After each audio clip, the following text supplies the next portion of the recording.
बांग्लादेश शरिया से चलेगा, संविधान से नहीं। इसको लेकर अब एक नई अप्रोच सामने आ रही है। चिन्मय प्रभु की अनैतिक गिरफ्तारी और यूनुस के मौन से ये तो समझ ही गए थे कि बांग्लादेश में लोकतंत्र पर ये मर चुका है।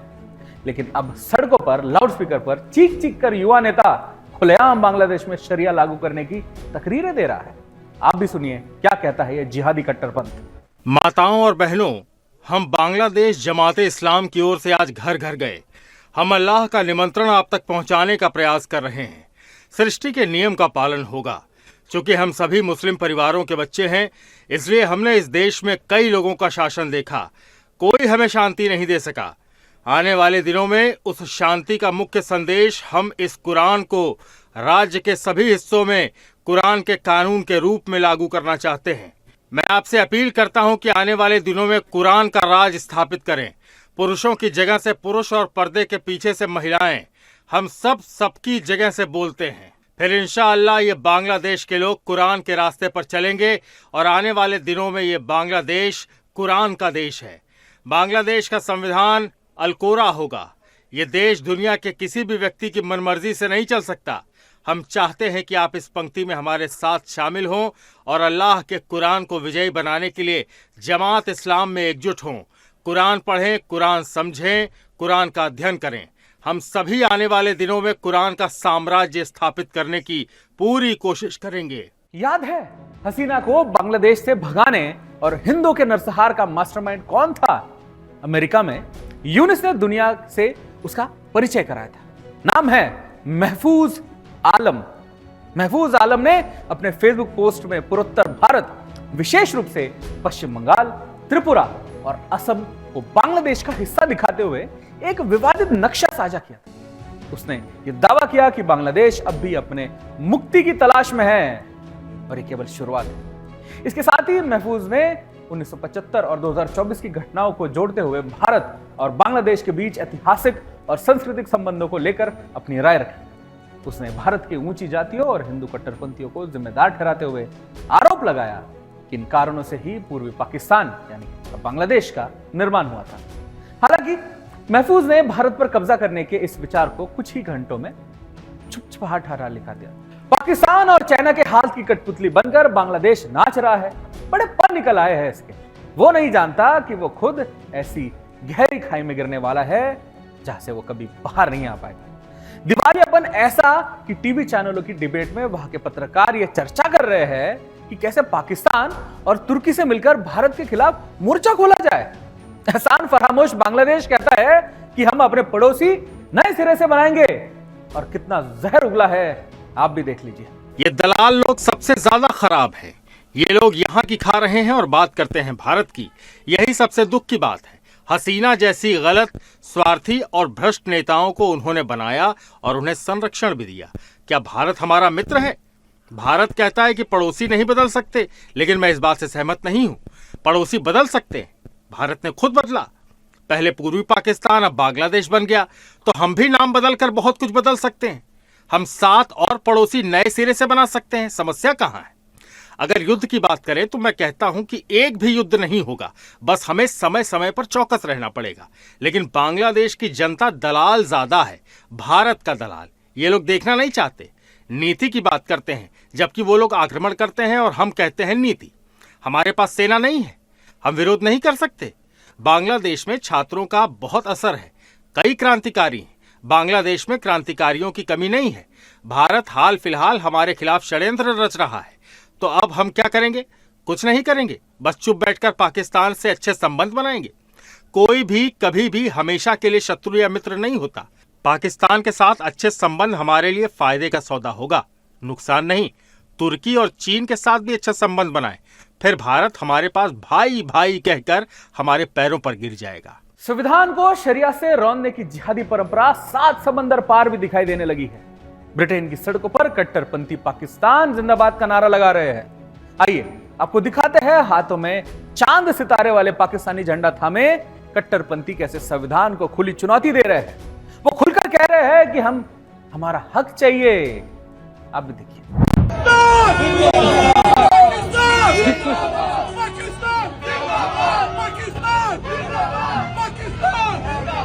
पाकिस्तान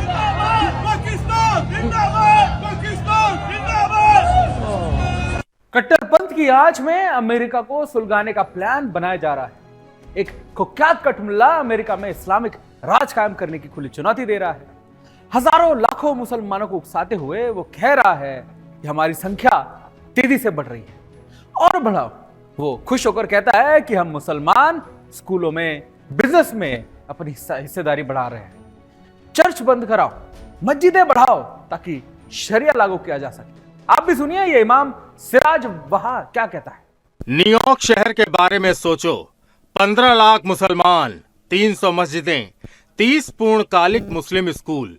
मुझे हाल ही में पता चला कि आप जानते हैं कि न्यूयॉर्क शहर में कितने मुस्लिम व्यवसाय हैं? 96,000 मुस्लिम व्यवसाय। न्यूयॉर्क शहर के पब्लिक स्कूलों में 10 में से 1 छात्र मुस्लिम है। मुसलमानों ने चर्च खरीद लिए, चर्चों को मस्जिदों के लिए बेच दिया, आराधनालय मस्जिदों के लिए बेच दिए। चर्च बंद हो रहे हैं, मंदिर बंद हो रहे हैं। पिछले 25 सालों में अमेरिका में 40 मिलियन चर्च बंद हो गए हैं। 1960 के बाद से यूनाइटेड किंगडम में 16,000 चर्च बंद हो गए हैं। आज मूल लड़ाई संविधान बनाम शरिया का है, जिस लड़ाई को हम अकेले नहीं, पूरा विश्व अपने संविधान रक्षा के लिए लड़ रहा है। पूरे विश्व को शरिया रूपी बीमारी से खतरा महसूस हो रहा है। इसकी तैयारी भारत में भी चल रही है, दबे छुपे नहीं, खुलेआम। पश्चिम बंगाल की ममता बनर्जी सरकार में मंत्री और कोलकाता के मेयर फिरहाद हकीम के एक बयान से राज्य में सियासी संग्राम शुरू हो गया है। हकीम ने एक कार्यक्रम में कहा कि अगर अल्लाह ने चाहा तो एक दिन मुसलमान बहुमत में होगा। सुन रहे हो हिंदू? माइनॉरिटी छात्रों को संबोधित करते हुए हकीम ने कहा, पश्चिम बंगाल में हम मुसलमान 33% और पूरे देश में 17% है।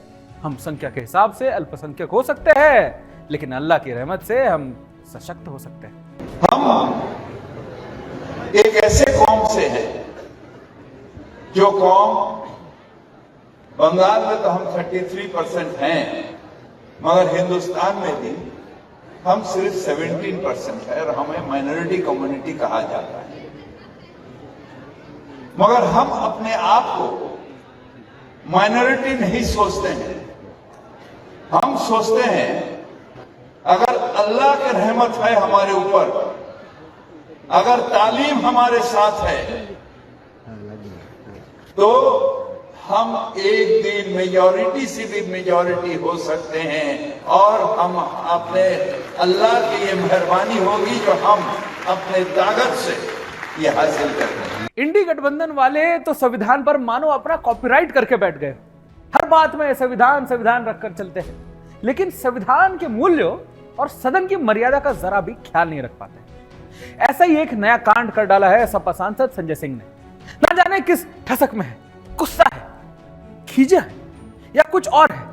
जो भी हो, लेकिन जनता की चुनी सरकार और प्रधानमंत्री की गरिमा के साथ जो छेड़छाड़ उन्होंने की वो बर्दाश्त से बाहर है।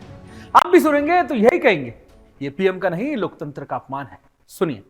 जरूरत से ज्यादा उतना ही काम करो जितना ठीक लगे। आप इधर बोले, आपस में बात करते हैं। जरूरत से ज्यादा मत उड़ो। संजय जी प्लीज, जरूरत से ज्यादा मत उड़ो। संजय जी आप गली गली में शोर है। संजय जी नरेंद्र मोदी चोर है। कोई बात रिकॉर्ड करेंगे। नरेंद्र मोदी चोर है।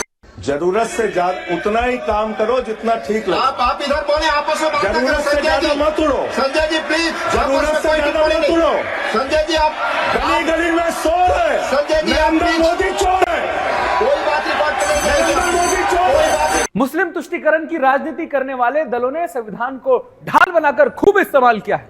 आज से नहीं, दशकों से करते आ रहे हैं। मुस्लिम पर्सनल लॉ बोर्ड हो, यूसीसी का मुद्दा हो, वक्फ को खुली छूट देने हो या मजहब के नाम पर मुस्लिमों को आरक्षण देने की रेवड़ियां बांटने की पैतरा हो, देश ने सब कुछ देखा है, झेला है, स्वीकार किया है और करता भी क्यों, क्या करता उसके बजाय। लेकिन संसद में देश के गृह मंत्री ने कांग्रेस राज के पापों के धागे खोल दिए। सुने आप भी अमित शाह जी ने क्या कहा। मैं आज कांग्रेस पार्टी को इस सदन में सार्थ पूछना चाहता हूं, क्या पंथ निरपेक्ष राष्ट्र के अंदर सभी धर्मों के लिए एक कानून होना चाहिए या नहीं होना चाहिए, इसकी कांग्रेस पार्टी स्पष्टता करे। क्या आप मुस्लिम पर्सनल लॉ का समर्थन करते हैं? और मान्यवर, इससे बड़ा छलावा नहीं हो सकता मान्यवर। इससे बड़ा छलावा नहीं हो सकता। इन्होंने हिंदू कोड बिल भी ला दिया। हिंदू कोड बिल उठाकर देख लिए। हम तो नहीं चाहते कि हिंदू न्याय शास्त्र के आधार पर इस देश का कानून बने। अभी के जीवन के मूल्यों के आधार पर कानून बनना चाहिए, मगर हिंदू कोड बिल में एक भी पुरानी हिंदू न्याय व्यवस्था का कोई नामो निशान नहीं है। हिंदुओं को बुरा न लगे इसलिए मुस्लिम पर्सनल लॉ दिया, तो सामान्य कानून को हिंदू कोड बिल बना दिया। एक नहीं, ऐसे ना जाने कितने ही बार कांग्रेसियों ने संविधान को बदला, शरिया वाली मानसिकता को और मजबूती दी, लेकिन सरकार तो सरकार ठहरी, सवाल कौन पूछे। लेकिन अब पुराने पापियों के एक पाप का हिसाब हो रहा है। बीजेपी के फायर ब्रांड वक्ता और सांसद सुधांशु त्रिवेदी जी ने संसद में एक कांग्रेस की कलाई खोलकर रख दी। कांग्रेस ने कैसे मुस्लिम वोटों की लालच में खुली छूट दी और देश के बहुसंख्यक हिंदू के साथ गहरी गद्दारी की, इसका और उसे उन्होंने आईना दिखाया। इस संविधान में उन्होंने क्या किया? मदरसा बोर्ड आया, मुस्लिम पर्सनल लॉ बोर्ड, इन सबको संवैधानिक मान्यता, संवैधानिक संरक्षण प्राप्त है। 4 पत्नी रखना, ट्रिपल तलाक, हलाला, मेहरम बालिका से विवाह करना, तलाकशुदा महिला को कोई मुआवजा न देना, हज सब्सिडी, वक्फ बोर्ड। अब मैं कहना चाहता हूं, मैं विनम्रता से कहना चाहता हूं कि इन लोगों ने इस कॉन्स्टिट्यूशन को सेकुलरिज्म का शिकार करते हुए इसको पार्शियली शरिया कॉन्स्टिट्यूशन बनाने का प्रयास किया। अन्यथा कोई गैर मुस्लिम देश दिखा दे कि जिसमें कि इस प्रकार की बात हुई हो, कोई सेकुलर देश, 200 देश हैं, बड़े विद्वान लोग बैठे हुए हैं वहां पर। मैं बताना चाहता हूं, कोई उदाहरण बताइएगा जिस स्टेट में सुप्रीम कोर्ट से ऊपर शरिया हो। अब मैं बताना चाहता हूं, बड़े विद्वान लोग उधर बैठे हुए हैं, मुझे कोई जरूरत नहीं है 200 में सिर्फ 4 सेकुलर देश बताइएगा, मैं अपना बयान वापस ले लूंगा, जहां शरिया सर्वोच्च न्यायालय से ऊपर हो। और मैं ये भी बताना चाहता हूं, इतना ही नहीं था सर, संविधान का अपमान आप लोगों ने किया। और मैं कहना चाहता हूं, जो लोग मनुस्मृति की बात करते हैं, उन्होंने इसको मौलवी स्क्रिप्ट बनाने का प्रयास किया भारत के संविधान को। यह अपने आप में शर्मनाक बात है। शरिया की फैंटेसी को राजनीतिक बुनियाद मिली हुई है, इसलिए यहां विक्टिम बनकर पर्सनल लॉ की दलीलें दी जाती है। लेकिन यह सोचकर आप चौंक जाएंगे कि जो व्यवस्था भारत के मुसलमान चाहते हैं वो दुनिया के सभी मुसलमान देशों में भी नहीं है, जिनमें वहां के हालात रहने लायक भी नहीं है जहां पर है। चलिए अब आपको ग्राफिक्स के जरिए बताते हैं कि दुनिया के 200 देशों में से किन किन देशों में ये शरिया कानून लागू है। सबसे पहले हम बड़े देश की बात करें तो सऊदी अरेबिया, जहां पर पारिवारिक और धार्मिक मामलों में इसको इस्तेमाल किया जाता है। फिर हम ईरान की बात करें, फिर उसके बाद पाकिस्तान, हमारा पड़ोसी पाकिस्तान, जहां पर ये कुछ इलाकों में लागू होता है।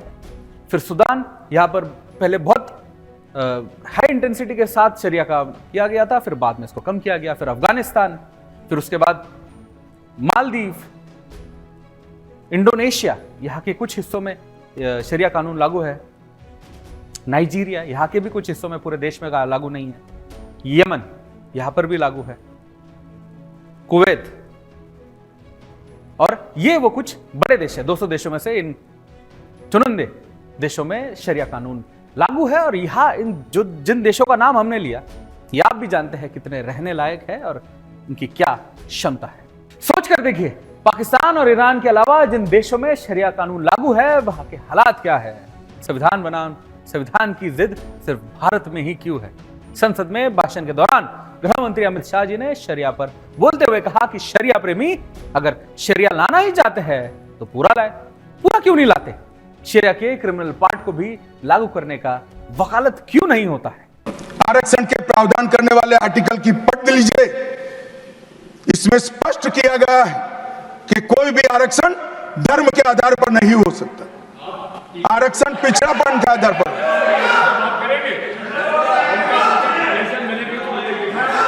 मान्यवर, मगर दोनों राज्यों में जब कांग्रेस की सरकार थी तब धर्म के आधार पर आरक्षण दिया। अब क्या हुआ है, सुप्रीम कोर्ट में रुक जाता है, क्योंकि 50% की सीमा है। वो ओबीसी का कोई कल्याण नहीं चाहते हैं।